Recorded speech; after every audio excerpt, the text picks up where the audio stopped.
Hi friends, எல்லாருக்கும் வணக்கம். சின்ன மருமகள் சீரியல்ல நாளைக்கு எபிசோட்ல என்ன நடக்க போகுது அப்படிதாங்க இந்த வீடியோல பார்க்க போறோம். தமிழ்ச்செல்வி வந்துட்டு ஆறுமுகத்துக்கும் கண்மணிக்கும் கல்யாணம் பண்ண வேணாம், நான் வீட்ல பேசி கன்வின்ஸ் பண்றேன், இப்படி கல்யாணம் பண்ணக்கூடாது நீங்க. அதுவும் இல்லாம உன்னோட கல்யாணம் நடக்காது கண்மணி, அந்த மாப்பிள மோசமானவன், போலீஸ் வந்து அரெஸ்ட் பண்ண வந்துட்டு இருக்கனால தைரியமா வா, இந்த கல்யாணம் நடக்காது அப்படின்னு சொல்லி கூட்டிட்டு வந்துடுறாங்க. அப்போ இந்த கார்ல வேண்டாம், நம்ம வேற வண்டியில போயிடலாம் அப்படின்னு சொல்லிட்டு வேற வண்டியில போயிடுறாங்க.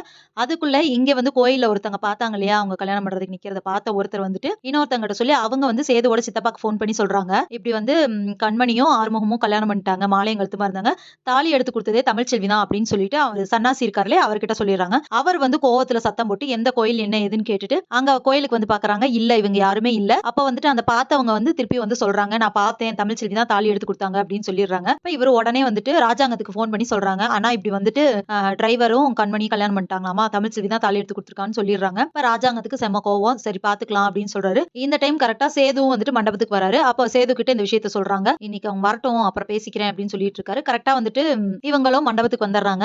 கண்மணி, ஆறுமுகம், தமிழ்ச்செல்வி 3 பேர் வராங்க. அப்ப அவங்களுக்கு என்ன ஏதுனே கேட்காம போயிட்டு ஆறுமுகத்தை அடிக்க போறாரு சேது. அப்ப கண்மணி சொல்றாங்க, நீங்க சொல்ற மாதிரி நாங்க வந்து கல்யாணம் எல்லாம் பண்ணிக்கல அப்படின்னு சொல்றாங்க. அப்புறம் அப்படின்னு சொல்லி எல்லாரும் கேட்கும்போது, ஆமா நான் வந்து ஆறுமுகத்தை விரும்பினது உண்மைதான், எனக்கு அவர் தான் பிடிச்சிருந்துச்சு, அவரை கல்யாணம் பண்ணிக்கலாம்னு ஆசைப்பட்டேன், ஆனா அவர் முடியாதுன்னு சொன்னாரு ஃபர்ஸ்ட். அப்புறம் நான் பேச பேச சரின்னு சொல்லிட்டாரு. இப்போ வேற வழி இல்லாம நீங்க இப்படி கல்யாணத்துக்கு பேசினனால வேற வழி இல்லாம நான் போயிட்டு அவர் கல்யாணம் பண்ணிக்கலாம்னு போனதெல்லாம் உண்மைதான், ஆனா தமிழ்ச்செல்வி அண்ணி வந்து வேணாம் அப்படின்னு சொல்லி கூட்டிட்டு வந்துட்டாங்க அப்படின்னு சொல்றாங்க. நீ இன்னும் கல்யாணம் பண்ணல, அதனால மணமேடையில போய் உட்காரு அப்படின்னு சொல்லி அவங்க அப்பா சொல்லிடுறாரு. சேது வந்து ஏன்டா என் வீட்டுக்குள்ளே வந்து என் தங்கச்சியவே இப்படி பண்ணிட்ட அப்படின்னு சொல்லி அவர் அடிச்சு ஆறுமுகத்தை அடிச்சு வெளியே தள்ளி விட்டுறாரு. அப்படி வெளியே தள்ளிட்டு அடுத்து கண்மணிக்கு கல்யாணம் பண்ண போறாங்க. இந்த நேரத்துல ஈஸ்வரிக்கு ஒரு நிம்மதி, அதாவது கண்மணி கல்யாணம் பண்ணிட்டாங்களோ, இந்த கல்யாணம் நின்றுமோ, நமக்கு வர வேண்டிய கமிஷன் எல்லாம் வராதோ அப்படின்னு நினைச்சு பயந்துட்டு இருந்தாங்க இல்லையா, அந்த டைம் கரெக்டா வந்துட்டு கல்யாணம் பண்ணல அப்படிங்கும், அப்பாடா எப்படி இருந்தாலும் இவனை பிடிச்சி கல்யாணம் பண்ணி வச்சிடலாம் அப்படின்னு நினைக்கிறாங்க. இந்த டைம்ல தாமரையும் கருப்பும் கரெக்டா போலீஸோட வந்துடுறாங்க. வந்துட்டு கல்யாணம் நடக்காது, மாப்பிள்ளை இப்படி பண்ணிட்டாரு, மாப்பிள்ளை மோசமானவர், இப்படி ஹோட்டல்ல வந்து வீடியோ எடுத்து பொண்ணுங்க எல்லாம் மிரட்டுறாங்க, அது மட்டும் இல்லாம அவங்க உடம்புல ஏகப்பட்ட வியாதி அப்படிங்கிற விஷயம் எல்லாம் சொல்லிடுறாங்க. அப்போ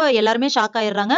அப்ப வந்து மாப்பிள்ளை வந்து அரெஸ்ட் பண்ணி கூட்டிட்டு போயிடுறாங்க. அதுக்கப்புறம் என்ன பண்றதுன்னு தெரியாம எல்லாரும் முழிச்சிட்டு இருக்காங்க. அப்ப சாவித்திரி வந்துட்டு இந்த கல்யாணத்தை அவங்க பார்த்து வச்சாங்களே அந்த மாப்பிள்ளையோட நடத்தலாம் அப்படிங்கிற பிளான் பண்றாங்க. அப்ப தமிழ்ச்செல்வி ஒரு வார்த்தை சொல்றாங்க, இப்படி வந்துட்டு இவ்வளவு மோசமானவனுக்கும் இப்படி உடம்பு சரியில்லாம இந்த பிள்ளைய கட்டி வைக்கிறதுக்கு பதிலா ஆறுமுகத்தையே கல்யாணம் பண்ணிருக்கலாம்ல, அவன் நல்லவன் தானே, அதுக்கு அவனே கல்யாணம் பண்ணிருக்கலாம் அப்படிங்கிற மாதிரி தமிழ்ச்செல்வி சொல்றாங்க. அப்ப எல்லாருமே யோசிக்கிறாங்க, வசதி மட்டும் தானே இல்ல, அவன் நல்லவன் தானே அப்படிங்கிற மாதிரி யோசிக்கிறாங்க. ஆனா சாவித்திரி வந்து அவங்க நினைச்சபடி அவங்களுக்கு கமிஷன் பண்ண வரணும் அப்படிங்கிறதுக்காக அந்த மாப்பிளைய ஃபிக்ஸ் பண்ணலாம் அப்படின்னு பிளான் பண்றாங்க. சோ என்ன நடக்கும் அப்படிங்கிறது எல்லாமே இனி வர்ற வீடியோல ஒன்னொன்னா பார்க்கலாம் ஃப்ரெண்ட்ஸ். அது வரைக்கும் வெயிட் பண்ணுங்க. நன்றி, வணக்கம்.